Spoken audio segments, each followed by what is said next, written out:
Hello guys and आप सभी का स्वागत है ट्रेडिंग डायरी पे। एंड आज हम बात करेंगे मार्केट एनालिसिस की। तो हम इसमें आज निफ्टी की बात करेंगे।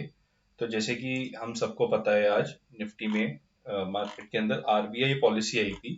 एंड लास्ट टाइम भी मैंने आपको बताया था कि सेल ऑन राइज की मार्केट चल रही है, और कोई भी आपको अच्छा लेवल मिलता है वहां से आपको सेल ही करके चलना है। तो जैसे कि ये हम डाउनवर्ड ट्रेंड लाइन देख पा रहे हैं, मार्केट अभी तक इसको रिस्पेक्ट दे रही है।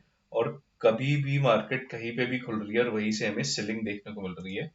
तो पहले हम इंट्राडे का चार्ट देख लेते हैं कि निफ्टी में आज का सेशन कैसा रहा।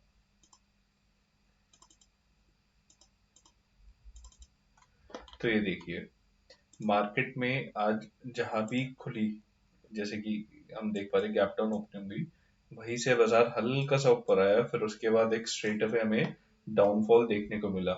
ऑल्दो मार्केट आज नीचे ही ट्रेड करती रही, और जो 19,550 का लेवल है, मार्केट उसके भी नीचे ही ट्रेड कर रही थी मोस्ट ऑफ द टाइम।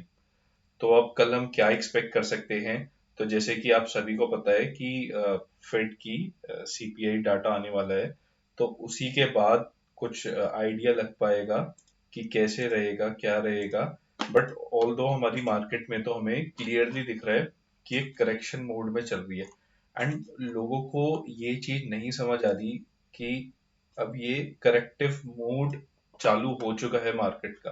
अब आप ये पहले देखिए, पहले कैसा ट्रेंड चल रहा था, मार्केट तेज होती, कंसोलिडेट होती, फिर तेज होती। लेकिन इस बार ट्रेंड में रिवर्सल आ रहा है। ये देखिए, मार्केट नीचे गई, मार्केट वहां कंसोलिडेट हुई, ये देखिए कंसोलिडेट, फिर मार्केट नीचे गई, फिर मार्केट वहां कंसोलिडेट हो रही है। अब लोग क्या करेंगे? लोग वेट करेंगे कि भाई अब तो जब 19,300 का लेवल टूटेगा नीचे में, हम तो तब मंदी करेंगे।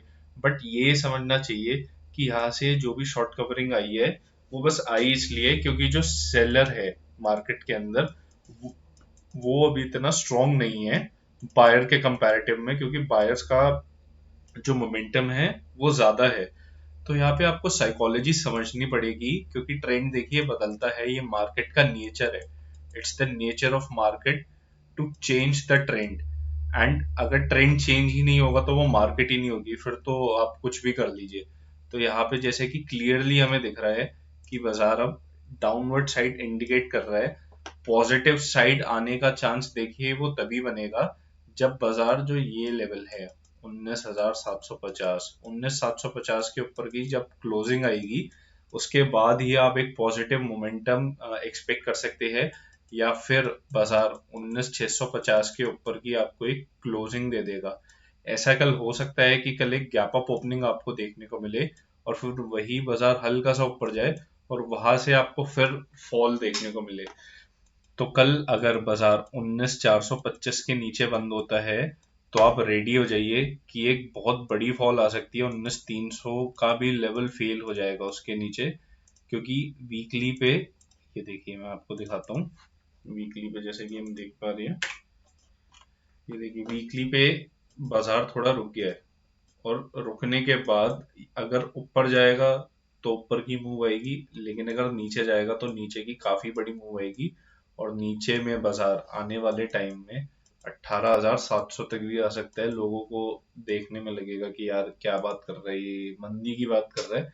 बट यहाँ पे साइकोलॉजी समझिए, ट्रेंड समझिए। Trend is always your friend. जो ट्रेंड के साथ चलता है उसको जरूर पैसे मिलते हैं।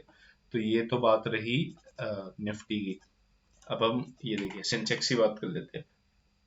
तो जैसे कि सेंसेक्स में भी हम सेम मूव देख रहे हैं, सेंसेक्स में भी सेम ही मूव आया है। अगर हम पहले की बात करें, तो ये देखिए सेंसेक्स में भी पहले तेजी आ रही थी, तेजी आई, कंसोलिडेट हुआ बाजार, तेजी आई, हल्का सा फॉल आया, बाजार कंसोलिडेट हुआ, फिर हल्की सी मंदी आई, फिर बाजार वहां कंसोलिडेट हुआ। बट यहाँ देखिए ट्रेंड में रिवर्सल हो रहा है इस टाइम, और ये लोग एक्सेप्ट नहीं कर पा रहे कि भाई रिवर्सल कैसे हो रहा है, तेज हो रहा है। वो बस लोगों को अभी लग रहा है क्योंकि जो स्टॉक्स है, किसी भी स्टॉक पे आप आग, मतलब आग बंद करके हाथ रख दीजिए, वो ऊपर ही जा रहा है।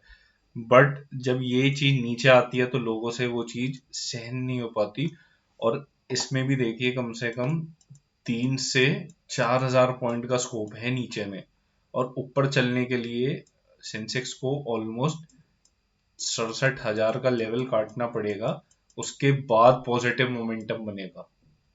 तो ये ट्रेंड समझने की कोशिश करिए, एक्सेप्ट करने की कोशिश करिए। अगर तेजी आएगी तो मैं तेजी बोलूंगा, बट अगर अभी मेरे को करेक्टिव मूड लग रहा है मार्केट का, तो मैं आपको वही समझा रहा हूँ। प्रॉफिट बुकिंग कहेगा कोई, कोई कहेगा करेक्शन है, कोई कहेगा सेलिंग है, कोई कहेगा भाई ये तो हल्की सी कंसोलिडेशन है।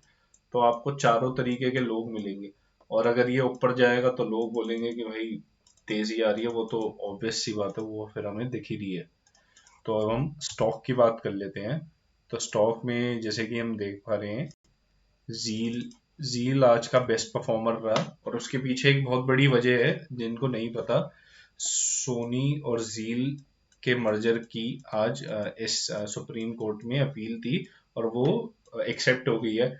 उसी के चलते हमें इतनी बड़ी कैंडल देखने को मिली। और जो स्टॉक 243 रुपये ट्रेड कर रहा था, उसका 290 रुपये का हाई लग गया। तो ये ऐसे ही नहीं लगता, न्यूज होती है, बहुत सारे फैक्टर्स होते हैं।